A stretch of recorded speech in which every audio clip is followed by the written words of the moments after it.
É o que eu mais gosto de fazer. Falar com você é segundo. Boa, então vamos lá. O público é o que importa mesmo. Manda aí pra gente. Beleza.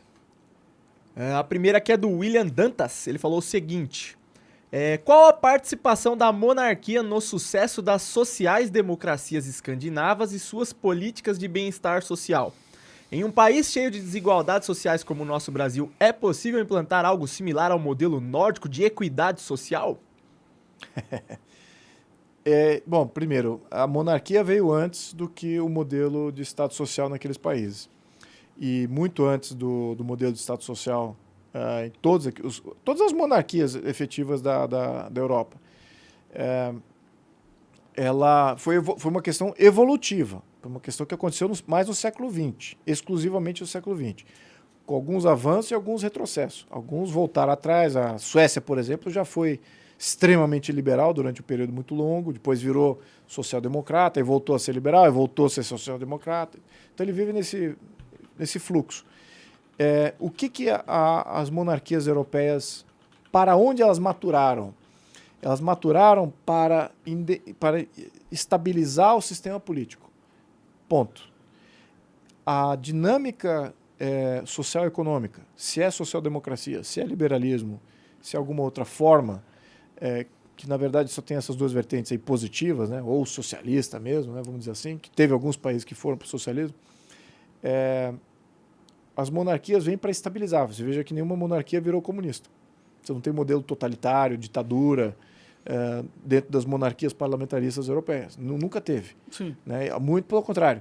Durante a Segunda Guerra, praticamente todos os reis foram os grandes incentivadores e defensores do Estado de Direito e da separação de poderes e do parlamento. Eles foram que reabriram até os parlamentos. Até muito depois. Né? O Juan Carlos, né, durante os anos 80, teve uma tentativa de golpe na Espanha pelos conservadores lá, os militares conservadores estavam muito indignados com os comunistas que tinham voltado para o país e queriam fechar o parlamento ali e tal, num dado momento. Mas o rei foi instrumental para manter o parlamento aberto. Não, aqui é o Estado de Direito, aqui vai ser. Ele mediou o processo. Mediou o processo. Então, eu diria que a grande... Eu estou respondendo aqui, estou demorando demais, desculpa, vou resumir aqui em 30 segundos. As monarquias parlamentaristas da Europa, a função delas é manter o sistema livre de tirania, de ditaduras. Essa que é a função delas. Se o modelo vai para a social-democracia, para o socialismo ou para o liberalismo, isso é uma questão de momento definido pelos governos que surgem à medida que você ainda tem a soberania popular ainda vigente. Ao mesmo tempo, ela não deixa o excesso de soberania popular bascular todo o sistema. Então, é isso. Então, se a social-democracia é o caminho que a população quer, numa monarquia parlamentarista, cabe a ele mediar esse processo. Vai ter o seu espaço. Se é o liberalismo que a população quer, então vai mediar esse processo também. Mas não necessariamente vai interferir ao ponto de mudar o Estado e ter que criar o totalitarismo. Isso que é a grande sacada aqui. Mas não funcionaria no Brasil. Você acha que funcionaria? Perdão. Claro que sim. Claro que sim. Porque porque a gente já tomou... A novidade do quarto poder foi no Brasil. O Brasil inaugurou o quarto poder. A mídia não? Qual é o quarto poder? O poder moderador. O poder do chefe de Estado. O monarca. O poder do chefe de Estado. O que é esse poder? Antes de Benjamin Constant, que foi um filósofo que criou a ideia do quarto poder, ele era um parlamentar francês. Uhum. Ele criou a ideia, mas as ideias fluem livremente. Foi parar no Brasil, que logrou sucesso. Então, aqui no Brasil, eles falam, essa ideia aqui de fazer o quarto poder é a melhor coisa, porque os três poderes não se estabilizam. Montesquieu é que levantou a ideia dos três poderes, né? Executivo, legislativo e judiciário. Uhum. Muito bem. Mas o Benjamin Constant falou assim, não, precisa do quarto poder, que é o poder simbólico, o poder do rei, o poder da moderação. Ele criou isso, fez vários ensaios, escreveu sobre isso. E quando nós fizemos a nossa Constituição de 1824, nós incorporamos essa novidade. Então, aqui nasceu, no século XIX, Brasil, 1824, materializou-se a ideia de ter o quarto poder. Entendi. Todas as monarquias que sobreviveram ao século XIX e ao século XX também fizeram a mesma adaptação. né, que é diminuição do poder executivo do rei, transferir o poder executivo para o parlamento e deixar o rei com um poder simbólico, tradicional, dos valores, da história do país, etc. Então você deixa aquilo representado com algum poder de interferência quando tem uma basculação muito grande. Então foi ali que nasceu. Daria certo, o país já deu certo, assim. Né? Agora, por que não dá certo? Está dando errado como república. Tivemos 6 repúblicas e não dá certo. Tá do jeito que tá. 6 tentativas republicanas e não, é isso. É essa perspectiva que a gente precisa adquirir em pouco espaço de tempo na nossa vida. Porque você é jovem, eu já não sou tão jovem quanto você. Mas é jovem ainda. Mas ainda tem alguma... Mas mesmo assim, não vai somos viver até jovens... 140, pô. mas nós não somos jovens o bastante para sobreviver a esses grandes ciclos que demoram 100 anos. É isso que é o problema. A gente tem pouco tempo político para executar. Eu sempre falo isso. A minha vida política é isso aqui. Mas o arco no qual a gente tem que afetar as mudanças é muito largo.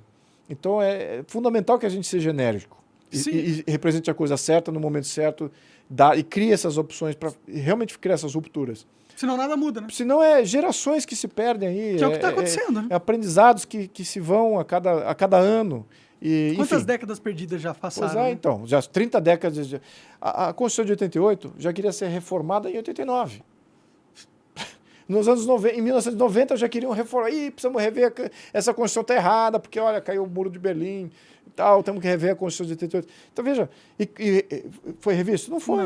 Tá aqui, estamos aqui com uma porcaria sendo remendada quase 5, 6 vezes por ano, em média. Não temos mais a Constituição de 88, efetivamente.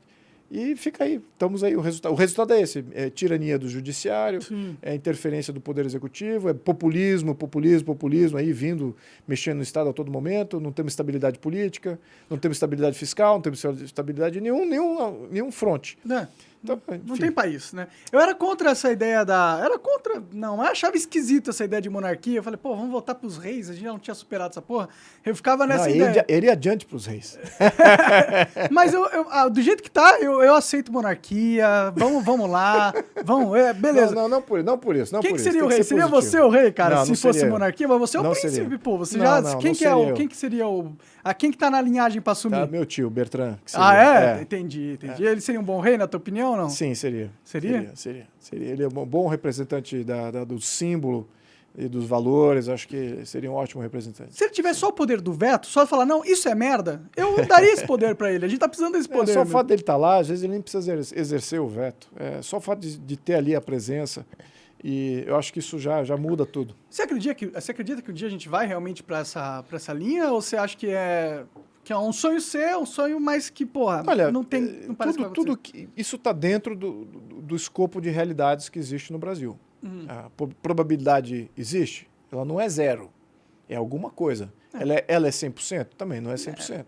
Então, hoje, na nossa realidade, no nosso contexto, e também com relação à nossa educação e tudo que a gente vê, porque tem que ser um movimento popular. Tem que ser você tem que ter a legitimidade popular. Não adianta você querer fazer, agora o rei vai vir porque as oligarquias colocaram um rei lá. Pronto, aquilo não tem sustentabilidade.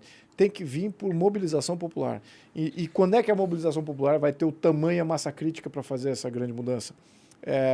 Não é no momento atual, porque eu fico especulando se dentro de um contexto mais estável isso seja possível.